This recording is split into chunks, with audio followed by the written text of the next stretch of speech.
Commodity TV here in Munich, second day, Rohstoffmesse Munich 2025. And I have the pleasure and honor to have here with me Ryan King, the EVP Capital Markets and Strategy of Equinox Gold. So everybody knows Ryan King from Calibre Mining. Now it's Equinox Gold because of the merger. So we have lots to talk about. And Ryan, thank you for having me. Hey, no, thank you for being here. This is an exciting time, and it's really exciting to see the buzz in the sector. It is really exciting to see a lot of shareholders here, and thanks to Swiss Resource Capital, we've come a long ways. We've been working with you for a number of years now, with Calibre, now with Equinox Gold, and it's a pleasure to meet a number of shareholders that have come through you to us, and it's great to talk to them.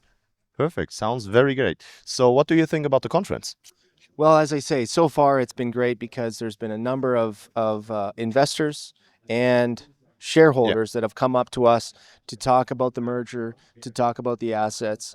I think there's probably good opportunity for this sector because there's not a huge number of investors here.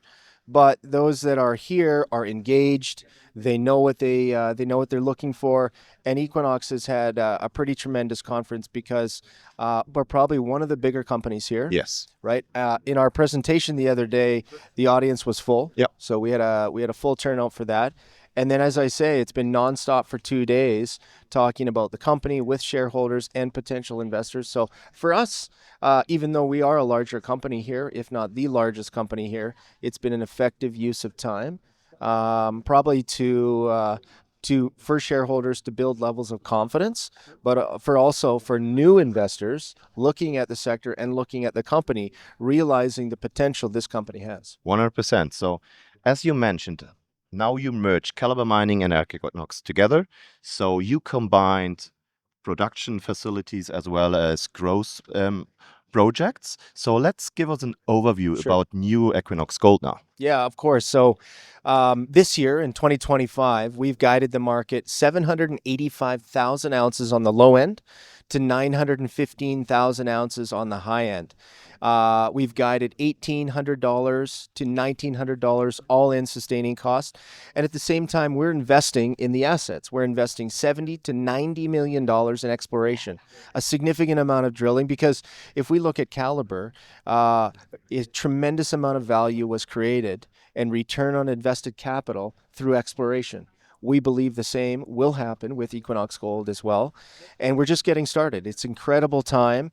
At the same time that we've given that guidance of up to 915,000 ounces, that does not include the second cornerstone Canadian gold mine, the Valentine gold mine, which we have just had first gold from ahead of schedule. And the ramp up at the Valentine gold mine is going incredibly well. This is in the central region of Newfoundland. We're very excited to see how that unfolds because it's not only about the ramp up and the production profile there. This is an asset that has a reserve life of 14 years, but there's tremendous exploration upside. We've got 4 rigs turning now on that property. We've already made a new discovery at the end of last year. So we drilled 172 meters at 2 grams per ton gold. And so the teams are very excited about the expansion potential of this 35-kilometer trend. And currently the pits have been designed in around 4 or 5 kilometers of that 35-kilometer trend. So let's see. We're excited about that. And again, that's not part of this year's official production guidance. So what that means is that 2026, we would envision some additional growth, maybe 900 to 1 million ounces of gold production for next year. So 1 million ounces of gold, that's a big number. And as you said, the margin, at least at this gold price, is $2,000 an ounce. So it's crazy. It is. No, it's exciting time. This was Ross Beaty's vision. The concept was to build a multi-asset gold producer, a premium gold producer. And we're now in that process of delivering a top quartile valued company. We have all of the key attributes: long life assets, tier 1 jurisdictions, good margins, and now very exciting that Darren Hall is the president he's the CEO of the company. Darren brings a tremendous amount of expertise, experience. He had really started his career optimizing, building, and operating assets all around the world with Newmont. Yeah. And he was very effective there. He was the CEO of Calibre and was effective at delivering, growing ounces in Nicaragua, acquiring assets in Canada, and building the business. So I believe with his levels of experience at large open pit mining operations around the world, that we will become a very top quartile company and top valued company through his leadership. And we've got a tremendous amount of assets in the portfolio with growth potential, with opportunities for growing that production profile in North America. So it's an 100%. exciting time. And you can also see that at your share price. So after the announcement, there was a little bit of a hiccup going down, but after that, you proved and you trust all the people, all the investors. So now we are on a really good run, but there's so much room for re-rating potential. Yeah, and we have done well in the last while. If we look at the last quarter, the company is up almost 90%. Wow. Right. So it's, people are starting to see the re-rate Yeah. opportunity, the ramp up of the Canadian mines. That is post Darren and team resetting the expectations for 2025. So we have a lot of work to do. Sure. We're very focused on delivery, being disciplined in how we operate these assets, and setting the correct expectations so that we can meet or exceed those expectations. Now, we've got work to do. The company does have debt on the balance sheet. Exactly. And we're working through that now. In Q3 here, we've already delevered the balance sheet by having some convertible debentures get converted. So $140 million of debt taken off the balance sheet now. So we're in that process, and that's the focus for the company now, is delevering in this environment. Yeah. We have had a period over the last several years of capital intensive investment into these Canadian assets to reshape this business.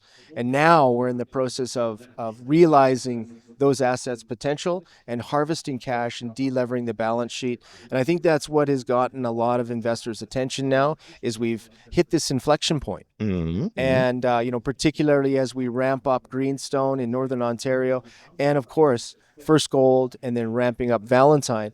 Between the two assets, we should be between 400 and 500,000 ounces in Canada at the beginning of their lives. So these are long life assets. I believe, as just mentioned, we'll find more gold at both operations.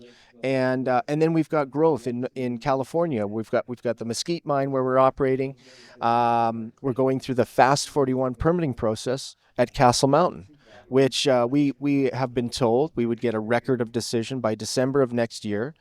And that asset would be about a 200 to 220,000 ounce a year production profile as well. So you're enhancing the portfolio, and you're transitioning this portfolio to be more North American focused. So with those three assets, you're looking at 700 to potentially 800,000 ounces of gold a year in North America. So it's a tremendous place to be. The great thing is for Equinox Gold now, and for our shareholders, is that we are done acquiring assets. We've got a great pipeline of assets in the portfolio. Organic growth is a thing that is going to be looked for within this sector now with these margins. And so we can rest assured that shareholders will be focused on per share metrics now. And if anything, we've already demonstrated that there's divestments potentially happening for assets that may be better suited in other company hands than ourselves, which could potentially rapidly delever the balance sheet. So we've already seen the Nevada assets. We just transacted with Minera Alamos for $115 million US dollars. So we'll continue to evaluate the portfolio and see what makes sense from a value perspective, and then potentially help rapidly delever the balance sheet. Oh, perfect. And with cash in the bank, delivering the balance sheet, next step would be dividends. Jochen loves dividends, so he's always asking for that. Absolutely. Or share buybacks. Is there a plan? Yeah, and this is the thing. We'll see how a few things go over the next 3, 6, 9 months with this business. As we've just talked about, great margins, rapidly delevering. So we believe that based on this trajectory and this gold price environment, that we could be in a position within the next 12 to 18 months, being able to put some type of policy in place that might be a share buyback, depending on where the share price is at. We'll do some analysis on that. But also potentially, this is really what Ross Beatty would like to do, is put a dividend in place for the shareholders. It's time to return capital to shareholders after long investment processes to build the business where it is. We are starting to see the share price appreciation. And I think that will continue as we delever, unlock the value of the portfolio, and then potentially put some return policies in place to our shareholders. And we can use our peers as examples, Agnico Eagle, Exactly. Alamos Gold. Some of those peers are trading at very high multiples, and we've got a lot of room to catch up. So it's about delivery now and unlocking the value of this portfolio. And I think through Darren and David Schumer and Pete Hardy, this leadership team has the capability, the experience, and the expertise to do this. And it's a very focused approach now. We're not looking, as I said, at M&A. We're looking at really optimizing this portfolio and put ourselves in a position so that in any gold price environment, this product can be withstood and be a valued go-to name in the gold sector. Yeah, it makes totally sense for me. So you combined great management teams, you combined great projects, you have now 2 brand new production facilities in Canada and all the rest you mentioned. So looking for the future, it sounds very bright for me, and the re-rating potential is there. It is all there now. It's just a focused approach to delivering on these expectations, and we want to make sure that we don't set expectations too high such that we can't deliver into them. But yeah, no, I believe that there's an opportunity here. Let's see what happens with the gold price. The gold price has gone on a pretty significant run over the last number of months here, but all of the macro indicators would point to this potentially continuing, but we can never count on that.